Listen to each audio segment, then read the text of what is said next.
Welcome to the Funeral Channel Network podcast.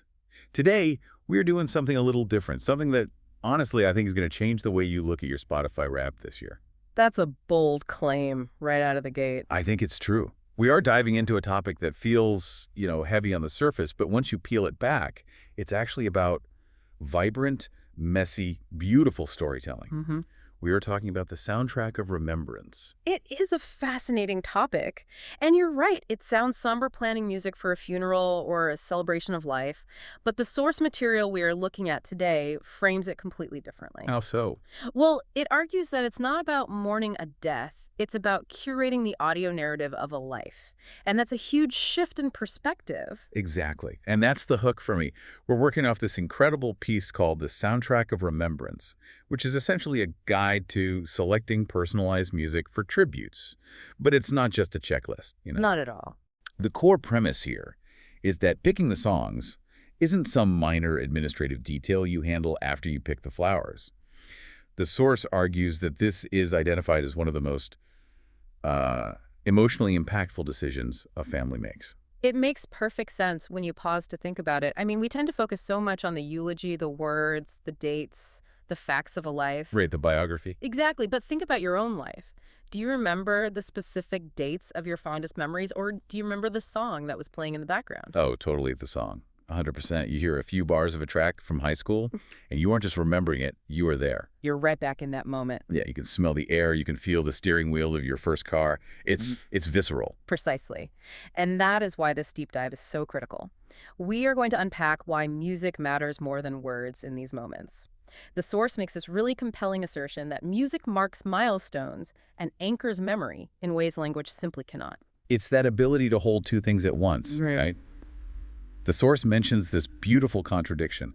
A single melody can summon laughter and tears, comfort and connection, all simultaneously. It creates a space for complex emotion. Words are usually linear. You say one thing, then you say the next. But music is vertical. Vertical, I like that. What do you mean by that? It stacks emotions on top of each other. So you can feel the deep sorrow of loss while simultaneously tapping your foot to a rhythm that reminds you of a joyous birthday party from 20 years ago. Both feelings can exist at the same time. And neither one cancels the other out. Not at all. They coexist. And that's a much more honest reflection of grief, isn't it? It's not just one note of sadness. It's a whole chord of conflicting feelings. So here's our mission for this deep dive. We want to help you, the listener, understand how to move from just having background sound, just filler noise, to creating a meaningful narrative. We're going to cover the neuroscience of grief, why your brain reacts the way it does to sound.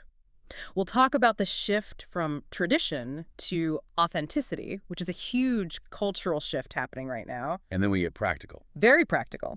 We'll get into the practical architecture of a playlist, literally how to build it, and finally, the long-term healing power of these choices. Okay, let's unpack this. I want to start with the brain, because this isn't just feel-good fluff. There's hard science here.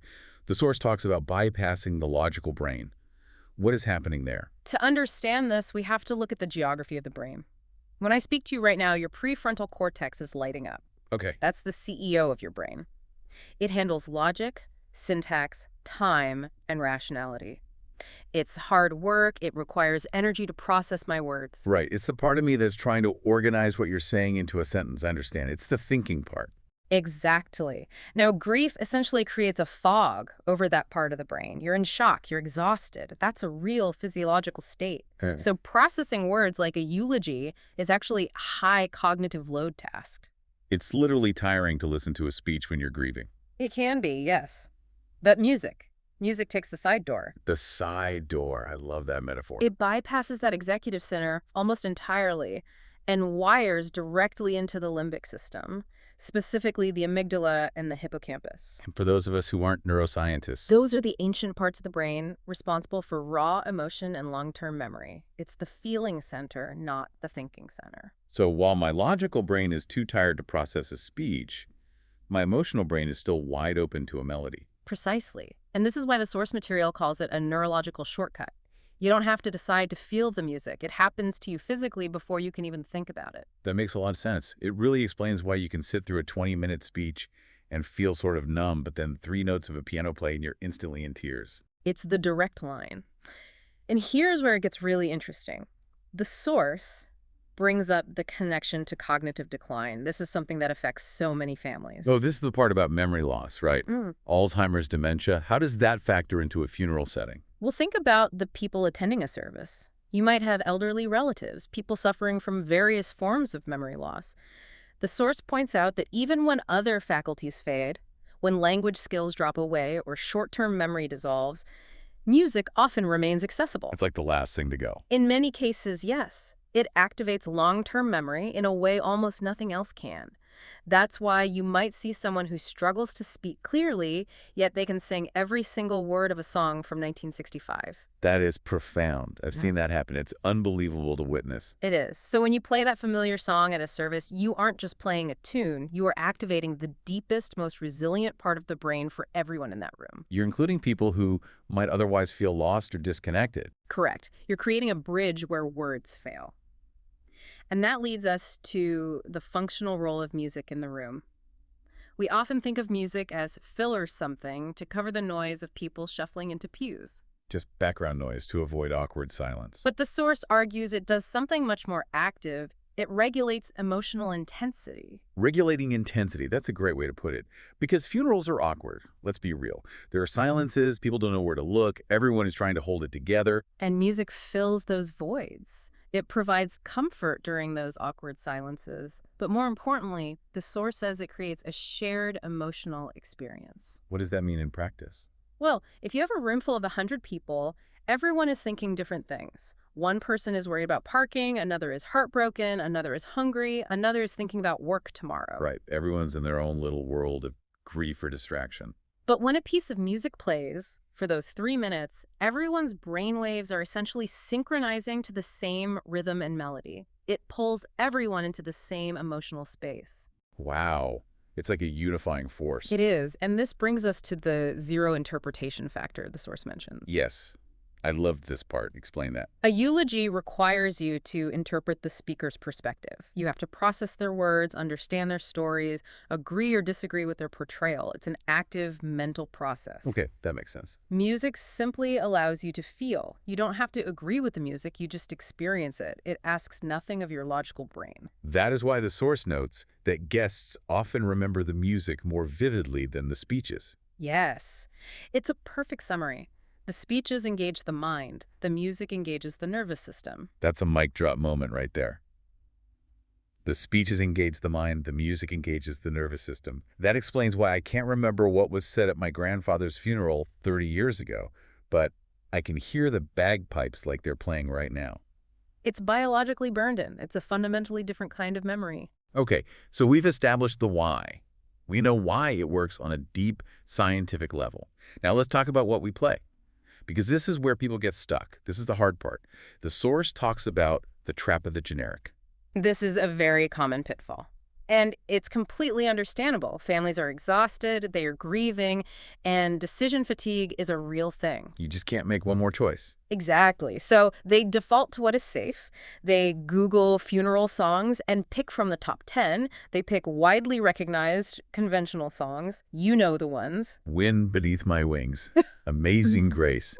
Maybe some Patchel Bell's Canon. Exactly. And to be clear, there is nothing wrong with those songs. They are classics for a reason. They're beautiful. Yeah. But the source points out the downside is they can feel impersonal. Right. If you choose them just because they feel appropriate or conventional, you miss a massive opportunity to tell a real story. Right. If Uncle Bob hated folk music and was a diehard metalhead, why are we playing a folk hymn just because it's a funeral? Precisely. The expert analysis in the source suggests shifting the question. It's a simple but profound shift. Okay, what's the shift? Instead of asking what is appropriate for a funeral, you ask, what did this person love? That seems like such a simple change, but it changes everything. It reframes the entire task. It does. It moves the focus from the ritual to the individual. And that's where the real meaning is. We are looking for songs from the car, songs from the kitchen dance floor, songs from pivotal life moments. This leads to this concept in the text of redefining respect. Yeah.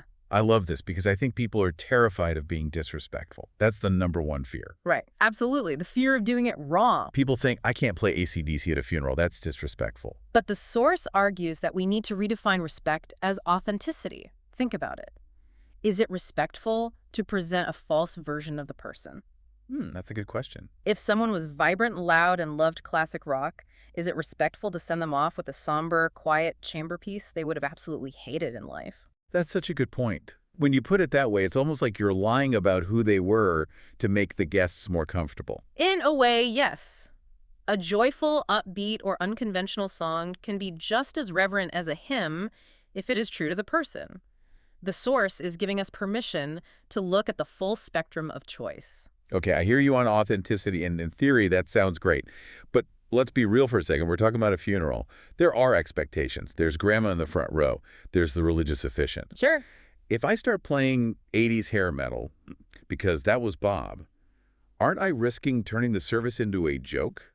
Or at least offending people who came to mourn in a more traditional way?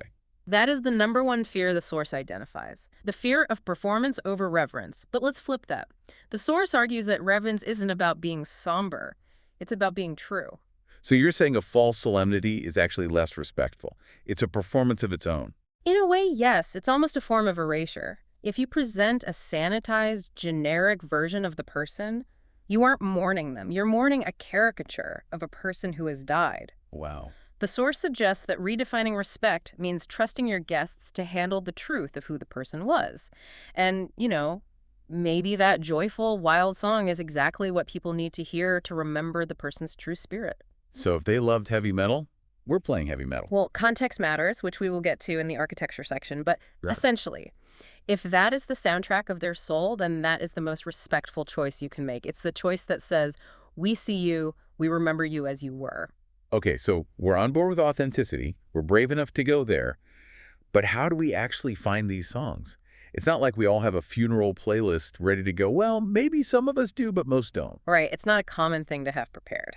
The source has a section on the curation process. It says it starts with reflection. It has to. The source advises against just opening Spotify and scrolling aimlessly through sad songs playlists. You need to do some detective work first. Let's get tactical here. Most of us don't have a perfectly curated life soundtrack playlist ready to go. If I'm planning this for a loved one, where do I actually look? The source mentions investigative questions, but how does that look in practice? It starts with what the source calls the archaeology of audio. You have to dig. Don't just look at their Spotify recently played. That's just what they liked last week. You need to go back in time. So we're looking at physical media. The dusty old CD binder in the garage, Yeah. the box of vinyl in the attic. Absolutely, those are gold mines. But also, look at the chapter markers. The source suggests breaking their life into eras. What was the anthem of their college years? What was the song they played at their wedding for their first dance? Oh, I love that idea of chapter markers because that brings different people into the room, right? Their memory of the person is tied to a specific time. Exactly. If you play a track from 1975, you're activating the memories of their high school friends. They're instantly transported back. If you play their favorite dad rock song from 2005, you're connecting with their children. You're literally weaving the audience together through time. That's a beautiful way to think about it. The source warns against the monolith mistake. What's that? It's assuming the person was only one thing, that their musical taste was static. Nobody's is. We all evolve. The playlist should show that evolution. Okay, so the investigative questions. What genres did they enjoy? That seems like a good starting point. Yeah, were they a single genre person, or did they have really eclectic taste? And it's okay if it's eclectic. That's interesting. That's a story. Were there songs tied to specific chapters? We just talked about that. College, marriage, travel, the song they always put on for a road trip. For sure. And favorite artists or composers? That's an obvious one. But then there's this one I really like. What played during important family moments? That's the kitchen dance floor question. That's it. What was playing while they were cooking dinner on a Tuesday night? What was the background noise of their actual everyday life? That's where the real authenticity lives. This brings up the idea of the audio narrative. The source warns against oversimplification. I think people might feel pressure to make the playlist sound cool or cohesive. Right, like it needs to sound like a professionally curated mixtape, but that's not the goal. Humans are not one-dimensional. If a person had complex tastes, maybe they loved opera and bluegrass, the playlist should mirror that complexity. That contradiction is part of their story. It is their story. The goal, as the source puts it, is to create a pattern that feels genuine rather than curated for appearances. You aren't trying to make them look cool, you are trying to make them feel present in the room. I love that. Genuine rather than curated for appearances. It's not about impressing the guests with your obscure indie tracks. No. It's about finding the tracks that make people nod and smile and say, yes, that was him. That was so him. Exactly. That's the moment you're aiming for, the quiet recognition. So we've done the archaeology. We have this pile of songs, some sad, some rowdy, some sentimental. Now we have to actually build the event. This is huge. The source calls this the architecture of the event. And it makes it very clear the order is critical. You can't just hit shuffle. Why is that so dangerous? Hitting shuffle is the most dangerous thing you can do. Imagine you're in a quiet, reflective moment and suddenly a loud, celebratory party song comes on. It's jarring. It creates emotional whiplash. It completely breaks the mood. It does. The source compares the playlist to a narrative arc. You are taking the room on an emotional journey. You have to think of it in phases. You're the director of this experience. Let's walk through those phases. Start me at the door. I'm a guest. I've just walked in. I'm feeling a little awkward, taking off my coat. What am I hearing? Phase 1 is guest arrival. The goal here, the source says, is to create the container. You are creating a safe, welcoming, calm space. Okay, the container. And the source strongly advises against vocals here. It should be instrumental or very gentle. Why no vocal? Because lyrics demand attention. They're a form of language. If I'm hugging an old friend I haven't seen in 10 years, I don't want meaningful lyrics competing with our conversation. You want instrumental, ambient, familiar warmth. So it's not distracting. It's emotional wallpaper. It sets a tone without demanding focus. Right, sonic wallpaper, but emotional wallpaper. Then you have the memory sharing or visuals phase. This is usually where the photo slideshow happens, or when people are invited to share stories. A very common part of modern services. Correct. And the rule here is, don't compete. The music shouldn't fight for attention. It should underscore the emotion. If people are trying to look at photos or listen to a story, you don't want a song with aggressive or complicated lyrics fighting for their brain space. So again, instrumentals are often a good choice here, or something very simple. Yes, something that supports the visuals, not overpowers them. And then the big one, the closing moments. This is what the source calls the heavy lifting moment. The music here has a job to do. What's the job? It's offering either gentle comfort or uplifting release. This is the last impression people take with them. This is the feeling they walk out the door with.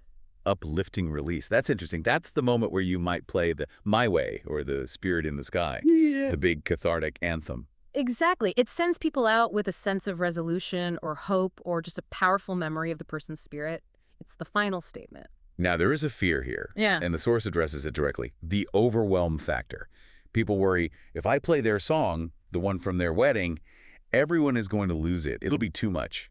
That is a very real and valid fear. Nobody wants to create a situation that feels emotionally unbearable for the guests. Right. And the source addresses it with a strategy called the ebb and flow technique. Ebb and flow, like the tide. It sounds gentle. It is. The goal is balance. You cannot hammer people with high-intensity, tear-jerking ballads for an hour straight. It's emotionally exhausting. You'd be a wreck. People would leave feeling completely depleted. Yes, you'd create emotional fatigue. So the strategy is to interweave those deeply emotional songs, the heavy hitters, with lighter, nostalgic, or even gently humorous tracks. You give them a break, a moment to come up for air. Exactly. It gives attendees moments to breathe. And the source points out this mirrors the reality of grief, which it describes beautifully as sorrow mixed with gratitude. That's so true. You cry a little, then you smile at a memory, then you might get sad again. The playlist should facilitate that natural wave, not drown you in a single part of it. That is such practical, compassionate advice. Because I think we feel a pressure to be sad the whole time. Like smiling is disrespectful. Yeah. But you need that breath. You do. Otherwise, people leave feeling drained rather than comforted. The goal is catharsis, not exhaustion. Okay, that makes total sense. Let's get into the nitty-gritty, the nuances and logistics. Because the devil is in the details here. Yeah. One big debate the source brings up, lyrics versus instrumentals. We've touched on it, but let's go deeper. This is a fascinating dynamic. Words have power, but sometimes they have too much power, especially in this context. What do you mean by too much power? Well, lyrics are specific. They are directive. They tell you what to think and feel. If a song says, I miss you, you think about missing them. It funnels your emotional response down a very narrow path. And maybe that's not what I'm feeling in that exact moment. Maybe I'm remembering a funny story. Precisely. But instrumental music, it allows listeners to project their own memories onto the sound. It's a blank canvas. Oui. An emotional Rorschach test. Exactly. It's softer. It creates space for individual experience. And the source suggests a great strategy here, using instrumental versions of favorite songs. Oh, that's clever. So say they loved a rock song that's maybe a bit too aggressive for the arrival phase. The lyrics are too much, you play a piano cover of it. Exactly, or a string quartet version. You keep the association. The melody triggers the memory for those who know the song, but you reduce the emotional weight and the distraction of the lyrics. Everyone else just hears a beautiful piece of music, but the people who knew them well get that little inside nod. It's a way to soften the impact while keeping the connection. It's a perfect compromise between authenticity and atmosphere. That is a pro tip. I love that. Another thing the source mentions is inclusivity and crowdsourcing.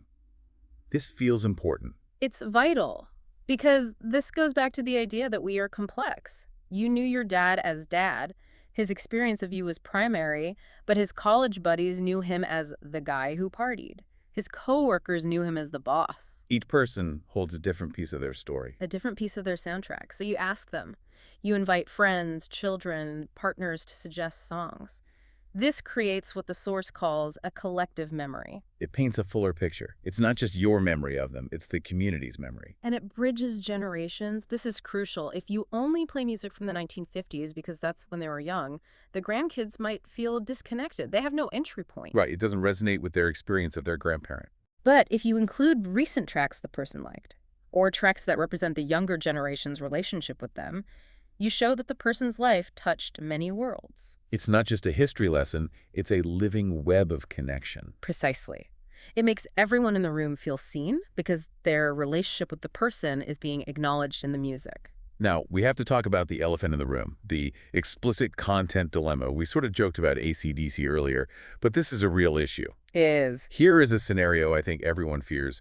You want to honor your dad, love classic hip-hop, but you also have your great-aunt Mildred in the front row, and she has very different sensibilities. How do we navigate the explicit content minefield? This is the ultimate authenticity versus decorum battle. The source is very practical here. They suggest a couple of things. One we already mentioned is the instrumental Trojan horse. The Trojan horse, right. Laughs, yes.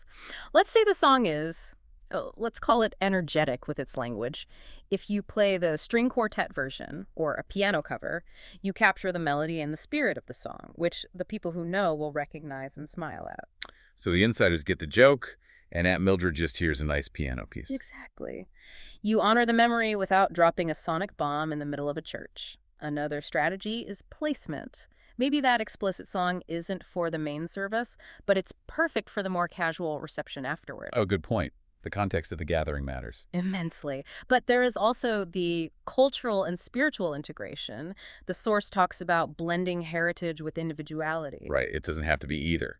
You might have a traditional religious service, but you also want to honor their love for pop music. And you can do both. The source suggests you can have the traditional hymns or religious music to honor the spiritual heritage, and then, at a different point in the service, transition into personal favorites. It creates continuity. It does. It says this person was a person of faith, and they were a person who loved the Beatles. Both things can be true, and both can be honored. We can't leave this segment without the warning label, the don't do this list. The source is pretty clear on technical pitfalls. This is the stuff that gives funeral directors and event planners nightmares. And it can derail the most beautifully planned tribute. Number 1, failing to test audio equipment and levels. Oh, it happens so often. You have this perfect emotional playlist, and then the Bluetooth won't connect, or the Wi-Fi drops, or the volume is so loud it blows everyone's eardrums out. Or it's so quiet you can't hear over people coughing.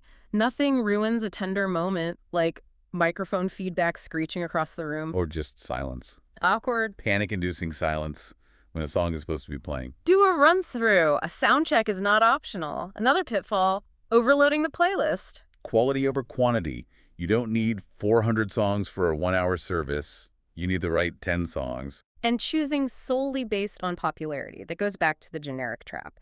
And the big takeaway here from the source is a powerful one. Personalization is about intention, not display. Say it again. Personalization is about intention, not display. Simplicity yields power. You aren't putting on a concert. You aren't trying to show off your good taste. You are facilitating a memory. If the tech or the complexity gets in the way of the memory, you've failed. So test your levels, people. Do a sound check. Bring backup cables. Yeah, please, for everyone's sake. Moving on to the final segment of the source material, which I think is so important, beyond the service. Because the music doesn't just evaporate when the service ends. This is a really beautiful concept. Music as legacy. It's about what happens next.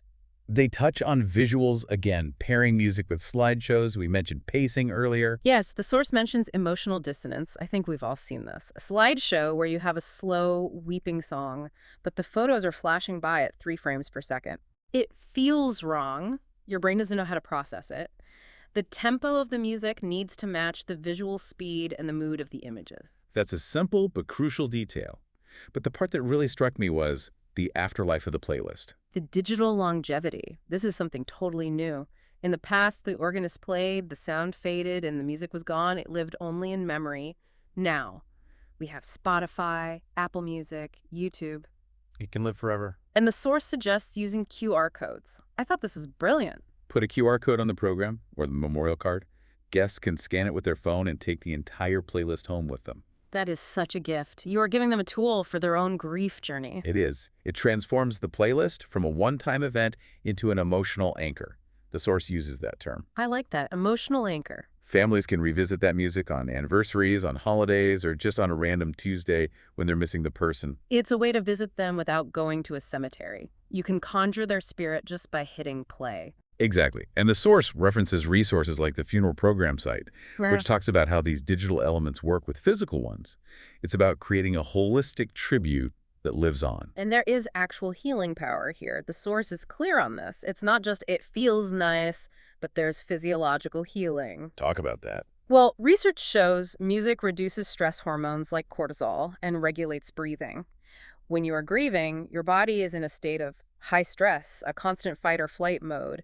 Music literally helps calm your nervous system down. It's a physiological intervention. It is. And then there's the concept of validating emotion. This is crucial.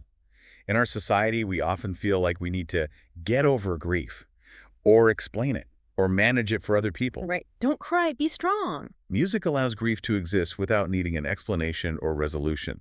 You don't have to solve the sadness. You just let the music hold it for you for a few minutes. It gives you permission to feel. And it reminds you that you aren't alone, that collective healing aspect.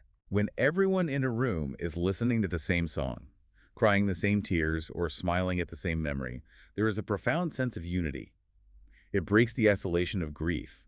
You realize everyone else loved this person too. Wow. It's a lot to take in, isn't it, when you really break it down? It is. It's so much more than just picking a few songs. So let's wrap this up. Let's try to summarize this journey. We've gone from the neurons firing in your brain to the QR code on the back of a program. We've covered the neuroscience, how music bypasses logic to hit the emotional core. We've talked about the courage to be authentic over just being traditional. We talked about the architecture building, that wave of emotion, so you don't drown people, but give them space to breathe and experience the complexity of their feelings. And the logistics, the real-world stuff, like testing the sound, balancing the lyrics, asking for help. The big takeaway for me from all of this is that music captures the spirit of the person in a way nothing else can. You can write a biography, you can list their accomplishments, but a 3-minute song can give you the feeling of that person instantly. That's it. Visuals fade, photos get dusty, words blur in our memory. But sound is enduring. You hear a song on the radio 20 years later, and it returns you instantly to a moment. It's a time machine. So here's the so what for you listening right now. Maybe you aren't planning a funeral today. I certainly hope you aren't. But this changes how we view our own relationship with music and memory right now. It does. It makes you realize that the songs you are listening to today, the ones you play in the car, the ones you cook to, they are the memories you are building for tomorrow. They are the artifacts you're leaving behind. And that leads us to our final thought. The source concludes by saying that selecting this music is an act of care and love. It's one of the last, most personal things you can do for someone. It's a final gift, a final story. So here's the question we want to leave you with. If your life had a soundtrack, what songs would authentically tell your story? And more importantly, are those the songs people would know to choose? That's the real question. Do the people in your life know what your songs are? Maybe it's time to share that playlist. Thanks for listening to this deep dive. Take care.